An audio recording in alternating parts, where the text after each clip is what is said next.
guys, welcome back to our YouTube channel Sonic Club. Today's CK discuss करते हैं.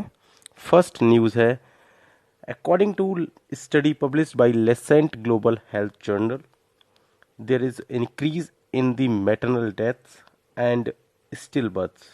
Still birth का मतलब होता है मरे हुए बच्चे का जन्म. मैटरनल डेथ्स मतलब माँ की death at the time of delivery. दोनों ही नंबर्स में इजाफा हुआ है. ये इजाफा due to the failure of the health system, और इस कोरोना काल में ये रिपोर्ट पब्लिश हुई है.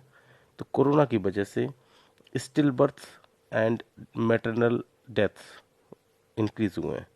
नेक्स्ट न्यूज़ है, JCPOA joint comprehensive plan of action. JCPOA एक एकॉर्ड है. ये Iran and US and other countries के बीच में साइन किया गया था 3 years back. President Donald Trump ने US को इस डील से पुल आउट कर दिया. और ये जो डील है, जो एकॉर्ड है, ये ईरान की न्यूक्लियर प्रोग्राम को लिमिट करती है. तो अगेन न्यू प्रेसिडेंट ने इस डील को फिर से रीस्टैब्लिश करने के लिए मुहिम स्टार्ट की है. अदर कंट्रीज जो US के साथ इस डील का हिस्सा हैं वो हैं Britain, China, France, Germany and Russia. Next news है, new emission norms for coal fired power plants. Actually जो कोल फायर्ड पावर प्लांट्स होते हैं उसमें से काफ़ी मात्रा में सल्फर डाइऑक्साइड SO2 रिलीज होती है. ये SO2 एनवायरनमेंट के लिए हार्मफुल होती है और पोल्यूटिंग होती है. तो जो न्यू नॉर्म आ रहा है, उस न्यू नॉर्म के अंतर्गत सारे ऐसे पावर प्लांट्स पर एक यूनिट इस्टेब्लिश की जाएगा. यूनिट का नाम होगा FGD. FGD का फुल फॉर्म है फ्लू गैस डिसल्फराइजेशन. ये यूनिट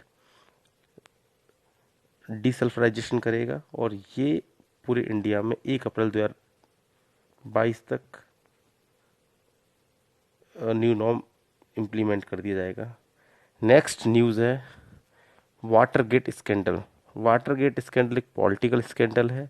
ये under the US then president Richard Nixon के US एडमिनिस्ट्रेशन ने जासूसी की थी अपोजिशन पार्टीज की. वाटरगेट ऑफिस बिल्डिंग की जासूसी की गई थी और जासूस पकड़े गए थे और रिचर्ड निक्सन को इस बात के लिए इस्तीफा देना पड़ा था.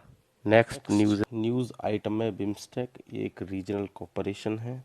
बिम्स्टेक का फुल फॉर्म है Bay of Bengal Initiative for Multi Sectoral Technical and Economic Cooperation. It consist of 7 member nations like India, Nepal, Bhutan, Bangladesh, Myanmar, Thailand, Sri Lanka. याद रखना बहुत आसान है. बे ऑफ बंगाल से जो भी कंट्रीज़ की बाउंड्री टच होती है वो इसके मेंबर हैं. ऑल्दो नेपाल और भूटान की बाउंड्री टच नहीं होती है, still both countries are the member of BIMSTEC.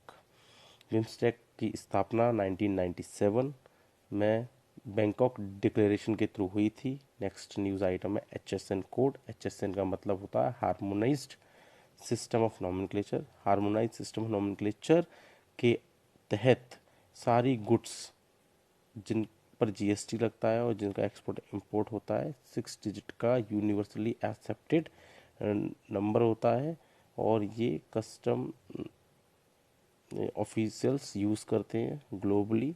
और फॉर सर्विसेज SAC नंबर होता है. SAC का मतलब होता है service accounting code.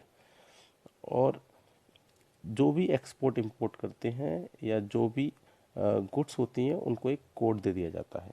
Next news item है आर्मी वॉर कॉलेज AWC. ये मऊ मध्य प्रदेश में स्थित है. इस आर्मी वॉर कॉलेज में technical training and research institution of Indian army है और यहाँ पर टेक्निकल ट्रेनिंग प्रोवाइड की जाती है ऑफिशियल्स को. AWC develops and evaluate concepts and next news item है गुड फ्राइडे. इस साल 2 अप्रैल 2021 को गुड फ्राइडे ऑब्जर्व हुआ है। गुड फ्राइडे को Holi Friday, great Friday, black Friday और ईस्टर फ्राइडे के नाम से भी जाना जाता है। बिफोर ईस्टर संडे फ्राइडे को ईसा मसीह को क्रूसीफिक्शन या क्रूसीफाई किया गया था, ऐसा मान्यता है, ऐसा माना जाता है। और after 3 days of crucifixion Sunday को ईसा मसीह पुनर्जीवित हो उठे थे, ऐसी मान्यता है।